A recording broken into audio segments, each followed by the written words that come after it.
Olá pessoal, estamos no ar com você com o Dinheiro de hoje, seu programa sobre investimentos aqui nessa parceria entre a Com Dinheiro e a BBC News, para trazer para vocês as principais mentes do mercado, quem faz o mercado financeiro brasileiro acontecer, para um bate-papo leve, mas sempre com o intuito de tornar você um investidor melhor a cada dia, conversando com gestores, participantes do mercado, empreendedores, as pessoas que têm aquele tijolinho para colocar seus insights de investimento. E hoje nós vamos falar com Felipe Souza, da Eleven, falar um pouquinho sobre fundos imobiliários, falar um pouquinho sobre o momento de mercado, enfim, vamos trazer ali umas boas provocações sobre esse produto que está aí na mão de muitos brasileiros. Felipe, prazer recebê-lo aqui no Você com Dinheiro de hoje. Prazer recebê-lo, Felipe, é um prazer estar aqui nesse programa aí que tem uma audiência tão requisitada, uma audiência tão qualificada, me sinto muito feliz de estar aqui. Vamos falar sobre fundos imobiliários, tá? Vamos começar do começo aí, né? Fundos imobiliários, a gente viu um crescimento expressivo, um produto relativamente novo. Quando a gente pensa em mercado, a gente está falando de um produto que o acesso ao varejo foi para seus 15 anos, 10 anos mais fortemente, mas que ele ganhou uma adesão importante rapidamente, especialmente vindo daqueles fundos que têm os pagamentos regulares de rendimentos, né? Agora, os fundos imobiliários, eles têm, pelo menos, tem várias distinções entre si, mas uma é radical, que é um fundo de equity, um fundo de dívida, fundo de papel, fundo de tijolo. Sem dúvida. E esses fundos comportam de modelos de maneira diferente conforme os ciclos de juros. Hoje a gente está mais para papel ou mais para tijolo? Pô, acho que excelente pergunta e bem comum, tá? A gente sempre responde muito sobre isso. Só queria fazer um comentáriozinho, puxando um pouco para trás, que eu acho que vai gerar um pouco de valor. Quando a gente olha para os fundos imobiliários, a lei é de 93. E como você bem pontuou, eles ganharam uma impulsão mais a partir de 2016 ali, eu diria. Mas teve um fundo que ele foi um divisor de águas para a indústria de fundos imobiliários, que foi o BBPO 11. Hoje ele é conhecido pelo ticker TVRI11, da gestora Tivio.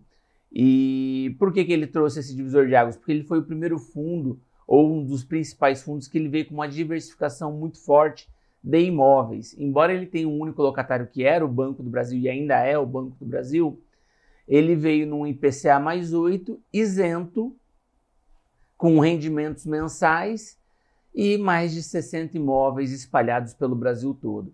Esse único fundo trouxe quase 100 mil investidores para a Bolsa.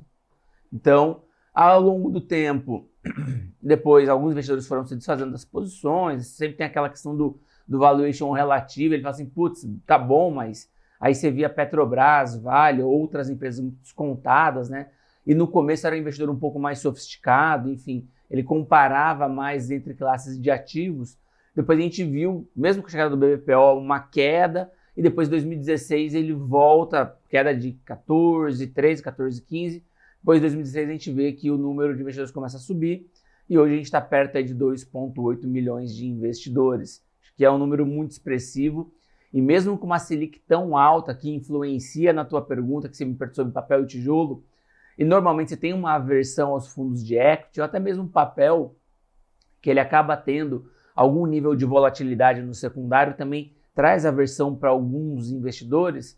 A gente observa muito que uma média constante de 40 mil investidores mês em fundos imobiliários desde 2021, ou seja, um cenário em que a Selic foi de 2021 já estava acima de 10%, se não me falhar a memória, mas enfim, era uma Selic já alta, perto de 2 dígitos, e permaneceu em 2 dígitos até agora. Ainda estamos com uma possibilidade ainda de alta, né? Mudança de corte para pivotar para uma alta. E aí a gente viu isso acontecer, e mesmo assim a gente tem um número muito forte de novos entrantes aí em fundos imobiliários, mostrando a força da classe.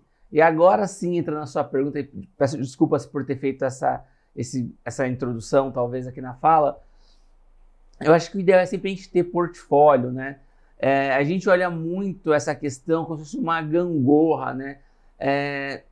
Acho que os investidores eles deveriam ter lógico, você pode através de macro, da tua visão, definir qual setor você vai querer estar mais under e over em alguns momentos, mas a questão é, quando a curva abre, renda fixa vai ficando barato.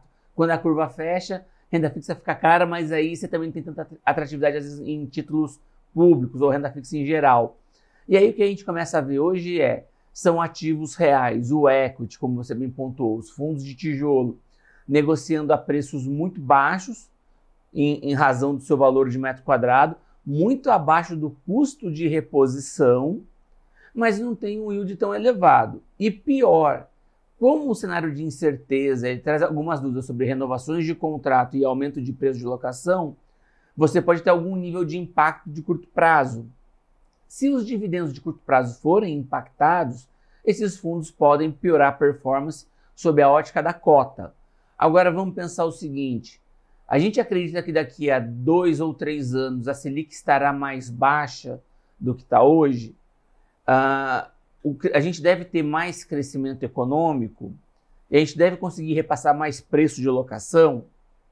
Se sim, se você quiser fazer uma conta de trás para frente, de quanto será que acho que vale esses ativos ou quanto de tira eu quero ter para eu montar uma posição em determinado fundo, acho que nesse momento está muito atrativo para a gente ter posições em fundos de tijolo. A gente tem o que a gente chama de vacância técnica, que é de 5% em fundos de tijolo. E por que 5%? Porque você tem que ter uma capacidade de ficar puxando preço, testando o teu locatário. Será que ele aguenta pagar mais preço? Um exemplo clássico disso, o HGPO, são 2 imóveis na Jerônimo da Veiga e na Mauri, que é o Metropolitan e o Platinum. Toda hora ali, o gestor, que era o Credit Suisse, agora a Pátria, fica puxando o preço, esticando a corda. O aluguel ali foi de 170, o maior aluguel, 170, foi para, aliás, 140, foi para uma ordem de R$358 numa janela de 6 anos. Então, assim, o aluguel mais que dobrou numa janela de 6 anos. Então, tudo bem, não vai ter um crescimento infinito, uma hora isso tende a desacelerar, mas ele sempre surpreende os investidores porque ele está sempre conseguindo subir o preço. Então, o que eu quero dizer com isso quando a gente para pensar um pouco em papel e tijolo, o que a gente observa hoje tem muito fundo de tijolo que, pelo mercado já estar antecipando um novo ciclo de alta, eles voltaram a negociar a preços em que eles negociavam em janeiro de 23. Quando a gente viu a incerteza de eleição em 22 e o quarto trimestre muito difícil para a renda variável, já com uma definição do vencedor das eleições, e aí a gente viu um primeiro TRI de 23, eu diria quase que avassalador na renda variável, com quedas expressivas e significativas, a gente começou a monitorar que os fundos de tijolo eles começaram a perder volatilidade, ou seja, em determinado nível de preço não tinha mais fluxo vendedor.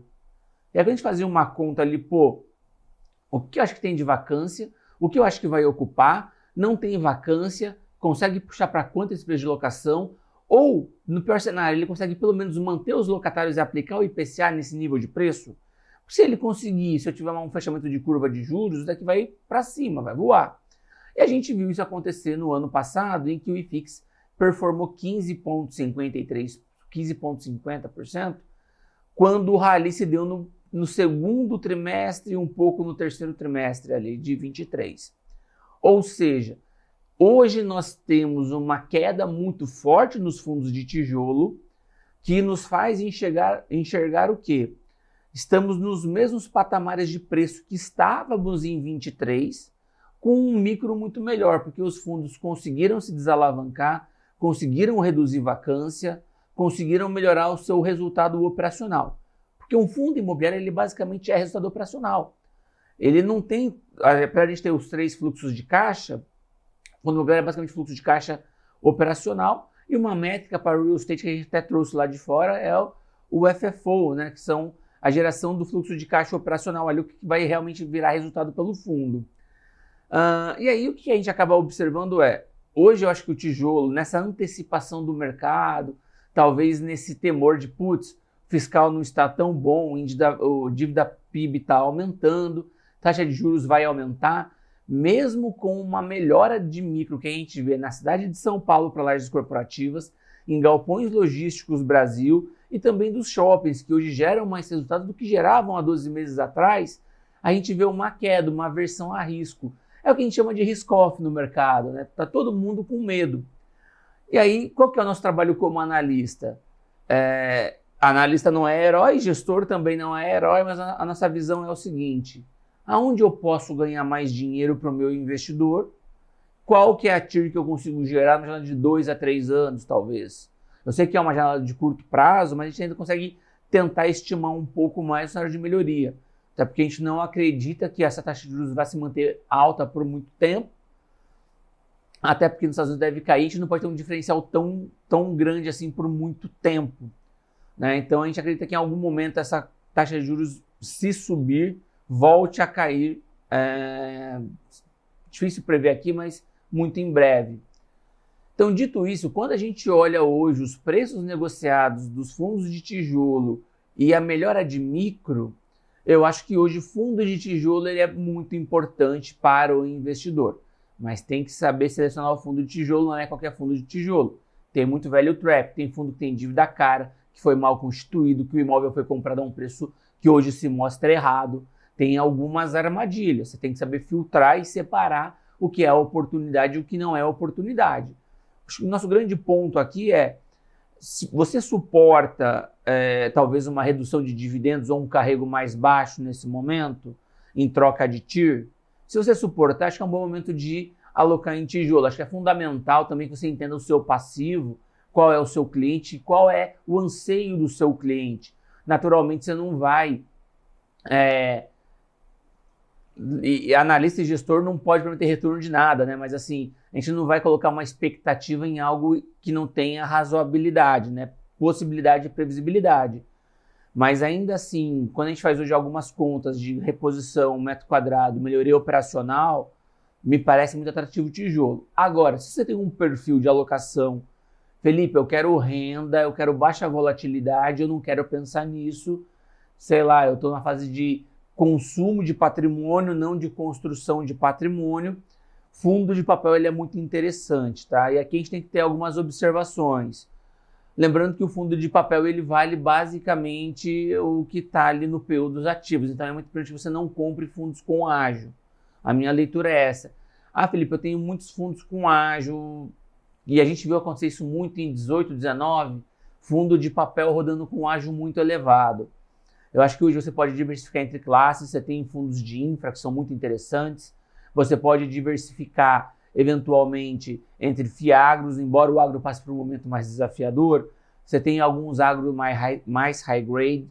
Você pode muitas vezes entrar no ETF, a gente tem ETFs que são pagadores de dividendo, aí você vai trabalhar correlação de carteira, você vai trabalhar portfólio, você vai trabalhar, você nada tiver de colocar numa pré, eventualmente eu não posso fixado, mas o meu ponto aqui é, ganha dinheiro quem consegue comprar bem via de regra, a menos que você queira fazer uma gestão passiva através de um ETF de longo prazo e esquecer e não pensar em portfólio ou composição talvez e delegue isso para replicar um índice através de um ETF. Se não é o caso e você quer ter um fundo de papel, eu acho que você consegue comprar bons fundos de papel nesse momento, focando em ativos que estão desagiados, a gente tem boas oportunidades.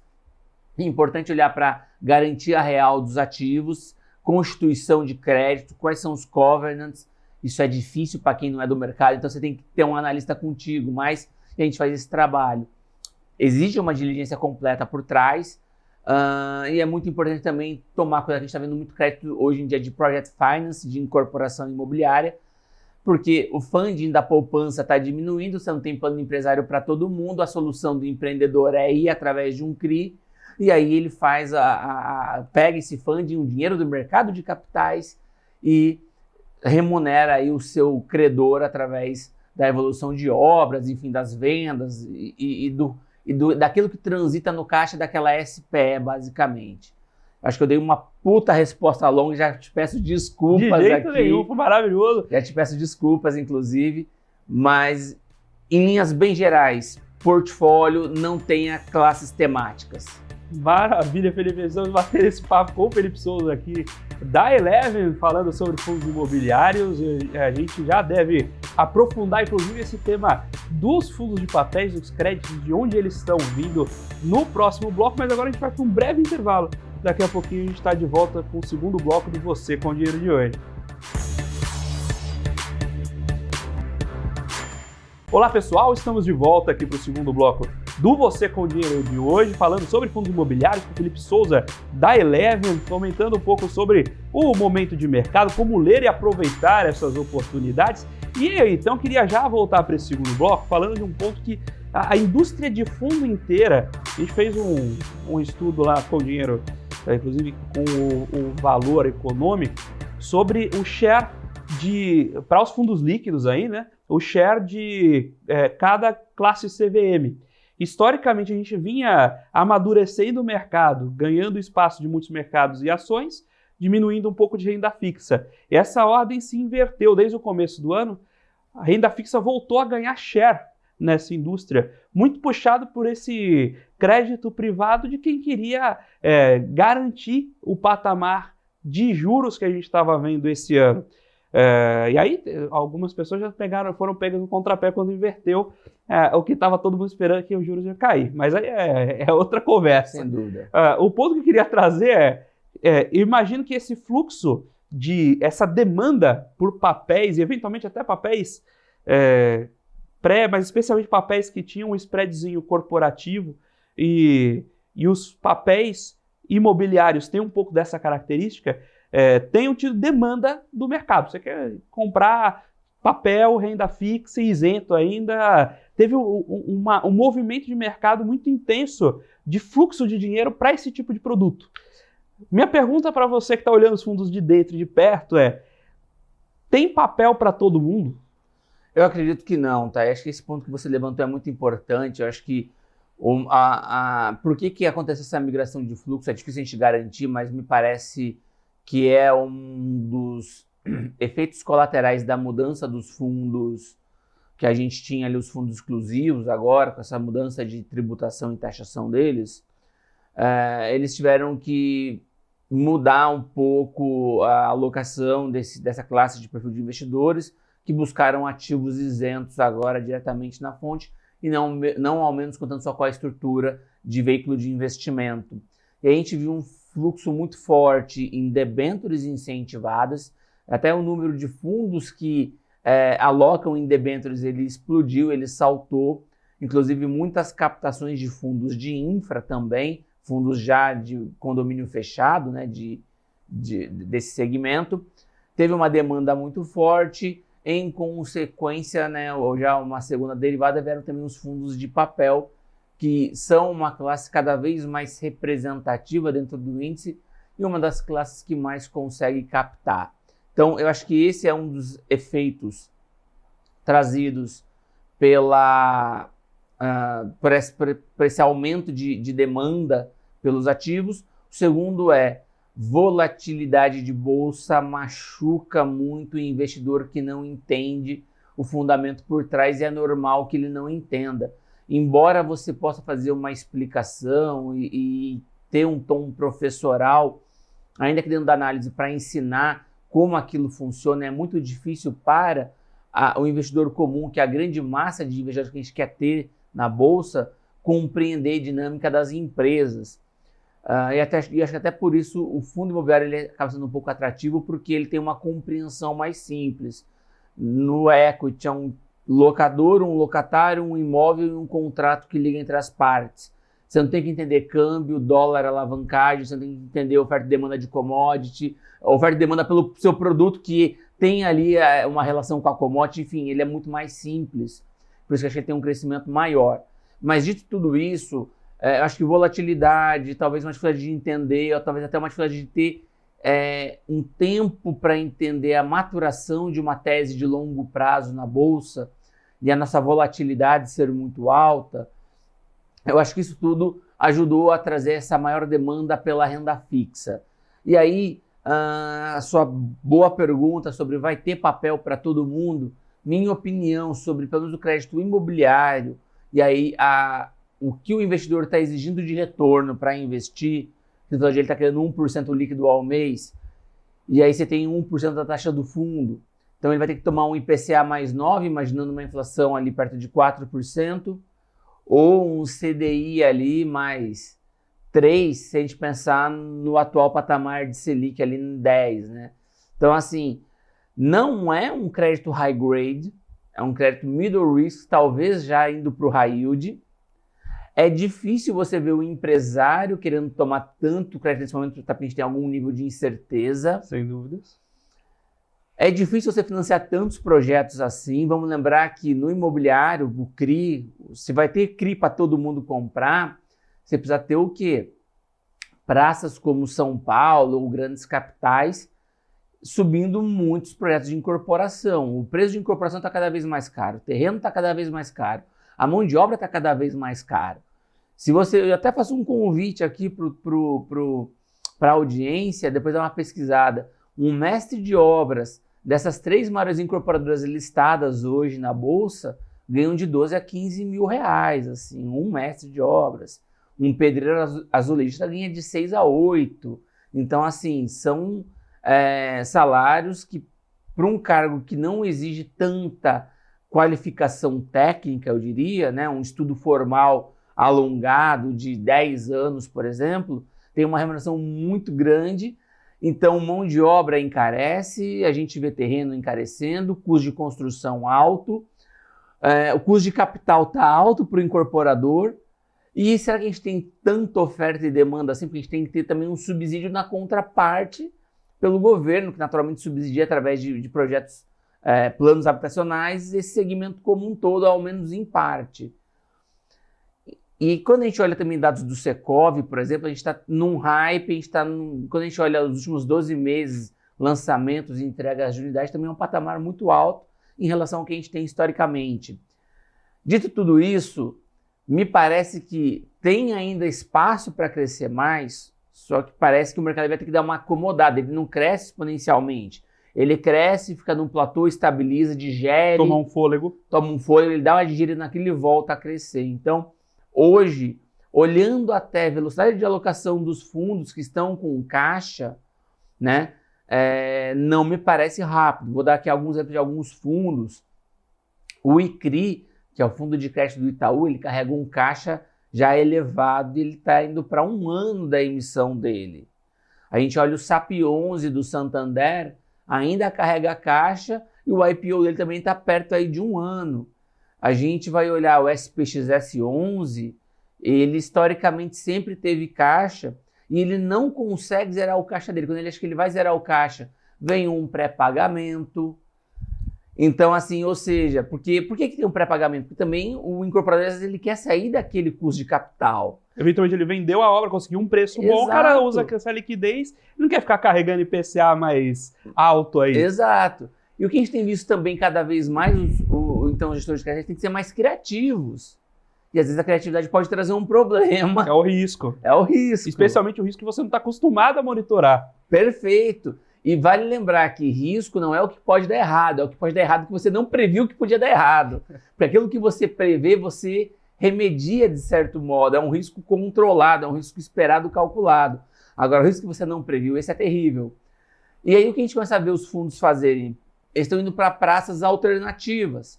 Está dando crédito mais para o sul do país, para a incorporação no sul, que tem um PIB crescente, tem ali uma economia forte. A gente tem visto muito crédito imobiliário vindo agora de praças como Santa Catarina, Curitiba, Joinville, Cascavel, enfim, algumas cidades grandes do sul do país para crédito imobiliário, mas a gente tem que entender também que você tem ali, na minha opinião, dependendo de caso a caso, uma majoração de risco. E aí o que eles fazem para tentar controlar isso? Eles aumentam os covenants. Os covenants são as garantias que você estipula. Se eventualmente tiver uma quebra de covenant, você pode liquidar a operação.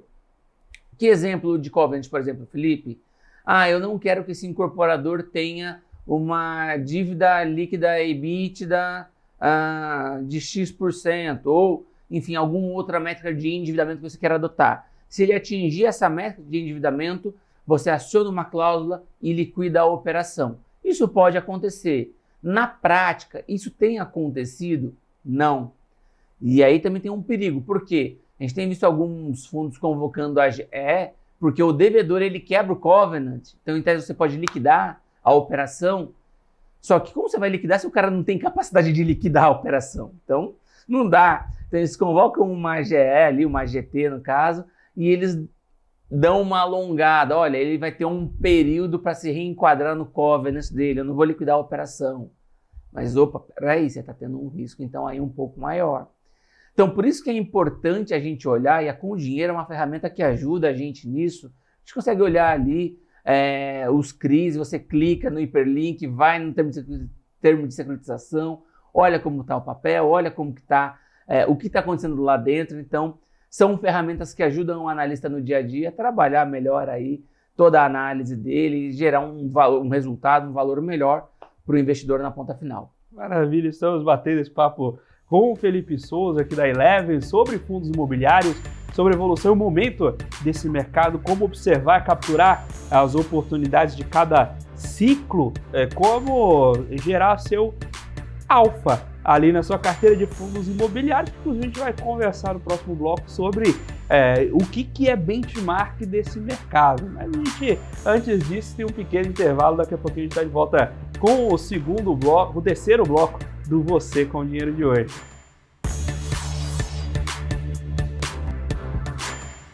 Olá pessoal, estamos de volta aqui para o terceiro bloco do Você com Dinheiro de hoje, batendo papo com o Felipe Souza da Eleven, falando um pouco sobre fundos imobiliários, sobre o momento desse mercado, das leituras, como absorver essas informações para buscar o seu alfa. Para falando em alfa, você tem que ter índice de mercado. No Brasil, a gente tem uma discussão com gestores de ações que criticam muito o Ibovespa, porque você tem ali um problema de trazer para dentro do índice, eventualmente, ações menos consistentes, e tudo isso puxa o índice de referência para baixo. Enquanto isso, 80% do mercado não bate o índice, né? Agora eu vou trazer para você que olha como poucos esse mercado de fundos imobiliários, a provocação sobre a própria constituição do IFIX.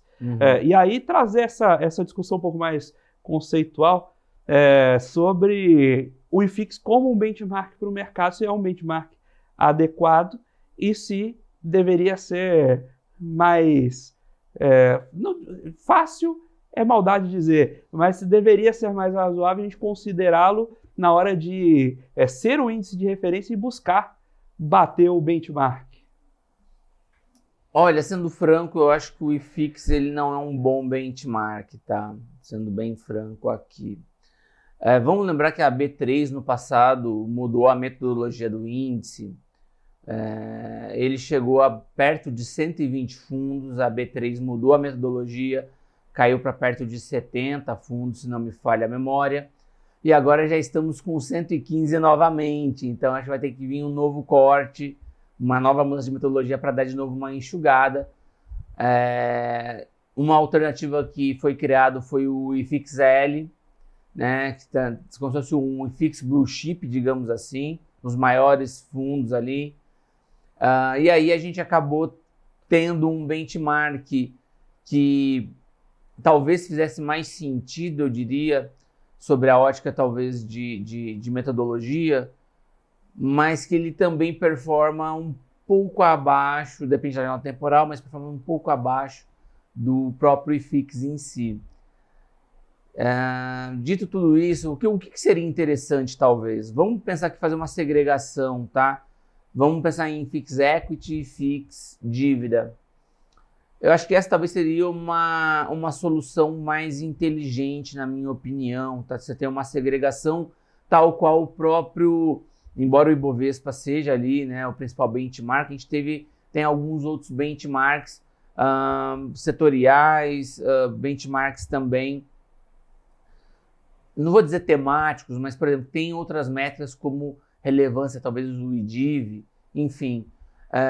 O que eu penso aqui a respeito por que eu acho que o IFIX ele é um benchmark ruim? Primeiro, ele é muito pulverizado e ele traz uma baixa volatilidade, que é uma falsa sensação para o investidor. Os fundos imobiliários não são pouco voláteis. Se você for pesquisar os fundos mais voláteis, os 10 mais voláteis mês a mês, historicamente, do IFIX, eles ficam, e é quando eu digo historicamente, nos últimos 5 anos, mês a mês, eles são mais voláteis do que o Ibovespa, em si, estou falando do índice, não as ações. Não as ações. O índice. Então, assim, volatilidade dos fundos de crédito, na média 10%, um pouco acima de 10%. Não é pouco volátil, para um fundo de crédito. Tudo bem que tem a questão de liquidez, os fundos ainda são pequenos, e fundos menores e pouco líquidos são mais voláteis, e volatilidade talvez seja uma dificuldade de precificação do mercado, né? A volatilidade é uma métrica de risco, de muita gente fala que volatilidade não é risco, volatilidade é risco, é uma métrica de risco, não é o único risco, mas é métrica de risco. É importante olhar a volatilidade. Quando a volatilidade sobe, ninguém reclama, quando cai, todo mundo sente a dor. Então é importante olhar também o drawdown da carteira e de um fundo específico. Mas voltando aqui à questão, fundos de papel são muito voláteis, fundos de tijolo são bem voláteis também. Você vai olhar a volatilidade média dos fundos de laje corporativa, é perto de 15%. Olhando aí para os últimos 12 meses, volatilidade média. Então, assim, é uma volatilidade que não é baixa. Os fundos de crédito estão ali perto de 10%, 11%, também não é baixo. Por que o IFIX tem volatilidade de 5%? E aí ele passa essa falsa sensação de ser pouco volátil. Porque você tem a correlação negativa entre os ativos, e quando você tem um índice muito inchado, com muitos nomes, você tem uma volatilidade menor. Por isso que quando você vai para o IFIX-L, você tem mais volatilidade. Então acho que o primeiro passo, o IFIX ele passa uma sensação de que ele é pouco volátil e ele não é. A nossa carteira que a gente trabalha lá, e as carteiras que eu já trabalhei em outras casas também no passado, a gente tinha uma volatilidade média, e aí a gente pode pensar assim, numa temperatura normal de mercado, tá? Temperatura e pressão mais adequada, ele roda uma vol de 6 a 7 mais ou menos. E quando pega realmente volatilidade, uma carteira de 15 a 20 ativos vai rodar com um vol de 9 a 10, quando o mercado pega um rally, por exemplo. Então, de novo, 6 a 7 é bem distante dos 4,5, 5 que o IFIX roda. Parece pouco, mas se a gente parar para pensar percentualmente é mais significativo. E muita gente compara às vezes com renda fixa, quando você vai ver uma vol de uma A e uma B, tudo bem que uma B tem um pouco mais de vol, mas ainda assim é uma vol bem mais baixa do que uma vol de carteira de fundos imobiliários. Então o primeiro ponto é, acho que eles passam uma falsa sensação de baixa volatilidade que o IFIX passa e os FIIs não são pouco voláteis. O benchmark ele é pouco volátil pela quantidade de ativos que ele tem e pela correlação negativa entre eles. Acho que esse é um primeiro ponto. Segundo ponto, você tem muitos ativos que eu posso dizer ruins, porque ele basicamente entra pelo índice de negociabilidade e liquidez. Então, tem critérios, né, de presenças em pregões, etc. Mas assim, você acaba eventualmente aumentando o peso de um ativo que, às vezes ele, de novo, como a porta de saída é muito estreita e se tem algum problema estrutural ali, eles vão forçar preço, vai cair, aumenta a volatilidade, aumenta a negociabilidade, aumenta o volume negociado, aumenta a presença em pregão, ele vai ter no máximo 100%, mas enfim, aquele cara pode ganhar um pouco mais de peso no índice, ele vira talvez um detrator. Eu acho que o IFIX ele é um índice muito poluído em linhas gerais, tá? Por isso que eu acho que ele não é um bom benchmark, ele é um benchmark que oscila muito. De nada adianta um benchmark que dá 15,5, que é voltado, que ele é vendido, porque o fundo imobiliário é vendido como um produto previdenciário, um produto de vantagem tributária e um produto pouco volátil e simples de se investir. A gente tem visto cada vez mais gestores sofisticando a maneira de investimento, com estruturas de fundo sobre fundos, que aí você trabalha resultados contábeis de uma maneira diferente. Se um fundo der prejuízo, ele não sobe para o outro, ele consegue trabalhar a caixa melhor, fugindo das regras de 95% de distribuição, eventualmente, porque ele tem um fundo investido. Então, assim, você está vendo estruturas cada vez mais complexas e sofisticadas, um fundo muito pulverizado e um ativo que ele tem sido mal vendido em alguns momentos para o mercado. E aí você tem um benchmark que num ano sobe 15%, no outro ano anda 2%. Como que um ativo previdenciário vai ter essa característica? Então, de novo, ou muda-se o discurso de venda de fundos imobiliários, que é um bom ativo, que ele tem que ter no portfólio do investidor, mas o que eu vejo é o discurso comercial, o benchmark, a expectativa do investidor ela é descasada.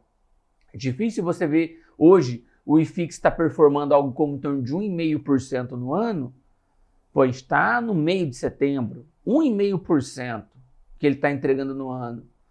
Como que eu vou ter um ativo previdenciário que gera isso de retorno? Constituição de patrimônio. Muito pautado em isenção tributária. Se tirar a isenção tributária, vai acabar com a classe. Então, assim, acho que o produto tem que ser melhor repensado, os gestores têm naturalmente que fazer um trabalho talvez melhor, mais transparente, menos conflitado. Os analistas têm que fazer mais meia-culpa também, sem dúvida, eu também faço isso. Mas é muito difícil hoje alguma carteira de fundo imobiliário, de qualquer casa de análise, uma carteira que replique um mix de portfólio tal qual. Esquece a carteira temática de valor e renda. Vamos usar uma carteira alinhada ao IFIX. Você vai estar over e under em alguns setores. Se o IFIX está dando 1,5%, e às vezes a gente olha o trabalho dos concorrentes também, eu não lembro de um que entrega mais de 3% numa carteira mix hoje. E um portfólio que entrega 3%, com uma Selic de 10,5%, não dá para dizer que isso é um bom benchmark, um bom referencial, um ativo previdenciário. Minha leitura é mais nesse sentido. Deixei um tom talvez mais pesado aqui no programa, até para isso, mas assim, estou sendo aqui um pouco fazendo aqui uma franqueza, acho que, de novo, é um produto muito bom, mas a maneira como às vezes é vendido não é ideal.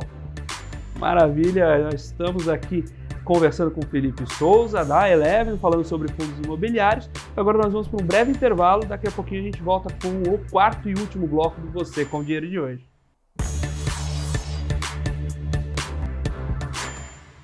Olá pessoal, estamos de volta aqui para o quarto e último bloco do Você com Dinheiro de hoje, batendo papo com o Felipe Souza, da Eleven, sobre fundos imobiliários, sobre justamente como aproveitar as ondas desse mercado. A gente terminou o último bloco falando justamente de fundos de crédito. Vou fazer uma guinada um tanto abrupta aqui, que não é comum, mas é que eu não quero deixar de passar por esse tema. Você beliscou lá atrás sobre buscar outras praças dado o cenário de incorporação. Aqui em São Paulo a gente viu uma pressão de incorporação muito, aí olhando o residencial, muito pautada no plano diretor, no formato antigo, então aqueles imóveis de uso misto, sem vaga, etc. e tal, e ocuparam um pedaço dos terrenos de regiões nobres. Sim. Então a gente foi vendo a busca também de incorporações em regiões mais afastadas. E a gente pega o caso das incorporadoras listadas em bolsa, você vê que incorporadoras com um land bank grande, você vê incorporadoras com imóveis represados, que eventualmente se somar land bank imóvel que ela não conseguiu vender, vale mais do que a incorporadora listada em bolsa. Sem dúvida. E aí as incorporadoras de segmentos mais baixos recobraram valor em bolsa, mas as de médio para cima patinaram e continuam patinando a valores iguais ou piores do que na época da pandemia. Como isso está refletindo nos fundos de tijolo, em termos de, olha, justamente esses projetos você vai encontrar, a gente está falando aqui de São Paulo, a gente pega a vacância de 3%, 4% na Faria Lima, vai para Chucre e Zaidan, já tem 20%. Uhum. Como é que você vai pensar lá no fundo de tijolo em abrir novas praças se num raio de 2 quilômetros você já tem essa amplitude de vacância? Como é que está esse projeto de incorporação e gerar valor a partir de incorporação, eventualmente não incorporação, mas comprar para alugar e fazer renda? Tem um pouco dessa característica de o valor que eu pago contra a renda que eu consigo fazer, diante desse cenário de, ok, tem muita demanda em zonas específicas, mas quando eu me afasto um pouco dali, já perde o sentido, então começo a ter uma vacância muito descasada entre regiões. Sem dúvida. Pô, perfeito seu comentário, tá? Acho que um ponto importante que a gente tem que levar em conta aqui é a vacância de São Paulo, ela não cai de maneira homogênea, ela é heterogênea, tá? Então, ou seja, regiões têm vidas próprias. São Paulo também é uma cidade muito grande, a maior cidade da América Latina. Ela é, como você bem comentou, muito espraiada, tá? Você tem ali, né, incorporações ao longo do tempo, você tem em alguns momentos também saturação de terreno, você tem dificuldade de algo como uma barreira de entrada natural por escassez de terreno, por custo de construção eventualmente, ou enfim. Basicamente, barreira de entrada é muito mais ligado a terreno, escassez de terreno, tá? Mas, sem dúvida que custo de construção vai impactar muito ali no projeto, na viabilidade do empreendimento. Como que a gente analisa isso, tá? Primeiro ponto é entender qual que é o ciclo de obra de uma laje corporativa. Um residencial, ele tem um ciclo de obra perto de 3 anos, tá? Pensando do momento, não estou falando da parte de aprovação de projeto, tá? Estou falando assim, foi aprovado, vai startar a obra começou hoje. Hoje é o D1 da obra, o primeiro dia de obra. 36 meses, normalmente esse ciclo está concluído, tá? Um galpão logístico, mesma coisa, 12 meses você sobe um galpão logístico. E uma laje corporativa? De 4 a 6 anos. Então você tem um risco temporal maior. E tem um livro que é muito legal a gente ver, que é o Titans Real Estate, que ele traz um histórico dos maiores incorporadores, quem mais ganhou dinheiro com real estate no mundo. E tem um brasileiro lá, que é o Carlos Bittencourt, que ele é da Bresco ali, né? E ele faz no capítulo em que ele comenta, ele traz um insight muito legal, que ele fala assim, você tem que levar em conta o risco imobiliário, o risco político e o risco econômico. Porque o teu ciclo de obra pode entrar numa mudança de ciclo político. Isso também vai influenciar um pouco o preço. Porque normalmente as pessoas pensam muito o quê? Econômico e imobiliário. O Brasil tem um componente a mais, o político ali no meio. Então, se a gente for pensar naquela mandala, talvez, né, os 3 círculos em si, se o seu ciclo temporal de obra ele é muito longo, você tem que se atentar muito mais para isso, tá? E quando a gente teve o boom de laje corporativa no Brasil, foi quando a gente teve um crescimento econômico de PIB muito forte, muito forte, nos anos 2000, naquela década, e aí iniciou-se uma construção muito grande de laje corporativa para atender essa demanda que você tinha. E todo mundo entregou junto. E quando entregou junto, acabou a demanda, porque a gente veio crise econômica. E ficou um monte de área vaga. Aí depois, quando essa área foi absorvida, veio um novo ciclo de construção, de mais 4 a 6 anos. E aí veio uma outra crise, que foi a pandemia. Então, quando você olha a Chucre e Zaidan, o grosso da Chucre foi entregue pré-pandemia. Né? Em termos de ABL, a Chucre e Zaidan não cresceu cresceu nesse período, né, pós-pandemia também, mas assim, o crescimento abrupto ali foi entregue pré-pandemia e talvez um pouco durante a pandemia também. Então você tem uma vacância muito grande, uma incerteza econômica. Na média, tá, existe aí um consenso de que as empresas gastam 5% do faturamento delas com ocupação diária. Então, ou seja, você tem que ter crescimento econômico para ter uma expansão de uma empresa, para ter contratação e para que ele realmente tenha mais capacidade de pagar aluguel, subir preços, etc. Então, olha como isso está ligado. Então, você tem um ciclo de obra longo, você tem vários, além do risco de incorporação, tem risco político e econômico no meio do caminho, oferta e demanda, que são influenciados por N fatores. Então, assim, quando a gente vai fazer uma análise, uma recomendação de um fundo imobiliário, eu olho muito também nas regiões que a gente vai querer ter inserido. E um exemplo aqui, a gente está contando de regiões de vacância, hoje a maior vacância estrutural de São Paulo é a Chucre e Zaidan, que tem caído também trimestre, mas essas quedas são lentas. Porque pensa que você tem 150, 200 mil metros vagos. Uma conta simples que a gente pode fazer no Brasil é um pouco pior essa conta, mas nos Estados Unidos é um funcionário para cada 10 metros quadrados. Na Europa, depende do país, tá, mas dizem que é perto de 13 metros. No Brasil está mais 7, 8. Isso mostra o quê? As empresas não têm tanto capital assim para te deixar com um espacinho um pouco maior. Você não vai ter uma mesa de 1,20, é uma mesa de 1 metro para trabalhar, entendeu? Talvez uma mesa mais estreita, mais curta, enfim. Então aqui a gente trabalha mais juntinho, né? Aqui no Brasil a média é um funcionário a cada 8 metros quadrados, assim, ou pelo menos era, tá? Eu estou falando aqui um dado recente que eu vi, mas está tendo cada vez mais essa questão de espaços integrados e o funcionário ficar mais tempo na empresa, então você precisa, às vezes, ter alguma área de descompressão, uma copa, um local mais agradável. A tendência é que a gente vá caminhando no sentido Europa e Estados Unidos ao longo do tempo e ganhe mais essa metragem, né? Um pouco mais de espaço. Uma curiosidade, eu trabalhava numa empresa que ele era mesa de 90 centímetros de comprimento. E aí mudou a gestão, não, é mesa de 1,20 agora. Então, assim, aí precisou ampliar, precisou tomar laje, né, para colocar todo mundo. Então, assim, e parece que não faz diferença, mas uma mesa de 1,20 faz diferença. É bem melhor você trabalhar numa mesa de 1,20 do que uma mesa de 90 centímetros, entende? 1 metro.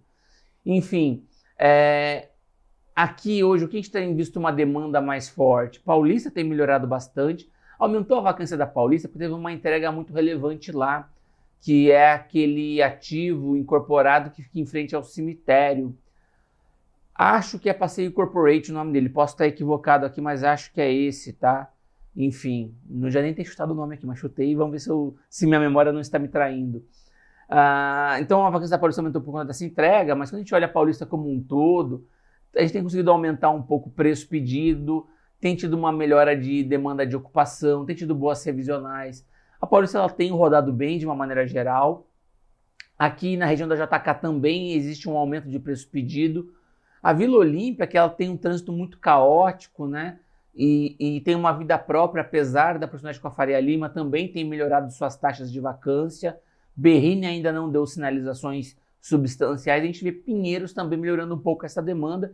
Um exemplo clássico é o Largo da Batata com Faria Lima Plaza, aquele prédio que o pessoal brinca que tem escoliose, mas você só consegue perceber a escoliose dele se você estiver vindo do Morumbi. Se você estiver subindo a Faria Lima, você vê um prédio mais reto, eu diria, né? Mais retilíneo. E quando a gente olha a nova Faria Lima performando super bem, e aí você começa a ter alguns desenvolvimentos na região. Mas como você está desenvolvendo se você tem escassez de terreno ali? Você tem bastante prédios boutique, são prédios mais baixos, voltados para monousuários, enfim. A gente teve um agora, inclusive, foi entregue perto da Praça Dom Gaston, no final ali da Brigadeiro Luiz Antônio, que um locatário só tomou o prédio todo de 5 andares, ali um prédio mais baixo, menor. Está tendo muita boutique office sendo entregue aqui na região do Itaim, próximo à Faria Lima. Chucre Zaidan melhorando no ritmo próprio, mas está melhorando, enfim. O Rio de Janeiro, até o Rio deu uma melhorada, o Rio de Janeiro você teve uma vacância estrutural muito longa, muito contínua e sem atividade construtiva, que é pior. Se você não tem uma nova oferta e não cai vacância, sinal de que o setor está muito mal. Porque aqui em São Paulo você tem uma vacância, mas você tem ainda assim uma nova oferta, ainda que diminuta, mas você tem trimestre, novas entregas. Esse exemplo que você da Paulista é um deles. No Rio de Janeiro você não tem oferta, você não tem nenhuma nova oferta, você só tem demanda estabilizada ou caindo. Agora deu uma melhorada. Enfim, é heterogênea essa dinâmica. E também tem outro ponto, você tem que ter uma percepção de como você vai levar o trabalhador para lá. Vamos pensar o seguinte, é um caso clássico aqui para a gente encerrar esse assunto, até de novo, desculpa, eu dei respostas muito alongadas, até para desculpa o telespectador, mas são temas que realmente me motivam a falar. Quando a gente vai olhar ali o Senesp, ele foi uma incorporação dos anos 70, teve o seu retrofit, ele não começou com o tamanho todo que ele tem hoje, as primeiras entregas foram no final dos anos 70, com os anos 80, depois ele teve uma expansão, teve as entregas das torres, e imaginou que a cidade cresceria para lá, só que foi muito para lá. A cidade cresceu naquela direção, mas demorou para chegar ali. Atrás tem uma comunidade significativa, que é o Jardim São Luís, naturalmente diminui um pouco a atratividade da região, e é um prédio, um complexo, tem 100 mil metros de área construída, aproximadamente isso. Quando você faz aquela continha de 7 metros quadrados por trabalhador, você vai ter que colocar muita gente lá. Não tem como chegar. Você não tem uma linha de metrô tão perto de lá. O complexo subsidia vans para transportar até o ponto de ônibus. Pensa, ou um terminal rodoviário ali próximo. Pensa que um ônibus transporta 90 pessoas, sentado e em pé junto. Quantos ônibus você tem que colocar na marginal para transportar em horário de pico 10 mil trabalhadores? Você não tem mobilidade urbana para chegar lá. Você até tem uma infra urbana boa naquela região, no sentido assim, de vias, você tem, mas você vai ter uma dificuldade logística muito grande de chegar lá. Então, a própria Berrini é diferente, porque você fala assim, putz, por que a Chucre Zaidan está indo relativamente melhor do que a Berrini? É pelo aparelho que é melhor, o imóvel que é melhor também. Mas a Chucre Zaidan tem uma fluidez de trânsito melhor do que a Berrini. A Berrini virou um mata-burro ali, porque muito estreito, desculpa até o termo mata, mas assim, ele virou um funil, virou quase que uma armadilha, no sentido de que você não tem saída pelas ruas laterais dela, é difícil você conseguir cair para a Marginal ou para dentro do Brooklyn pela Berrini. São duas pistas e o corredor de ônibus, assim, você fica muito apertado ali. Tem momentos que a Berrini é uma avenida curta, você leva horas para atravessar. Você pega o horário de pico, já aconteceu comigo. Eu tinha uma reunião no Torre Sul, que até era um imóvel de um fundo imobiliário. Eu joguei meu carro no posto BR porque eu levei mais de 1h30 para andar metade da Berrini. Eu desisti, falei, não, vou parar no posto, eu vou a pé para a reunião, porque aquilo ali ele te amassa muito. Sem dúvida. Tá? Então, assim, esse é um pouco dos poréns que a gente tem que observar nos fundos imobiliários, na dinâmica de lajes corporativas.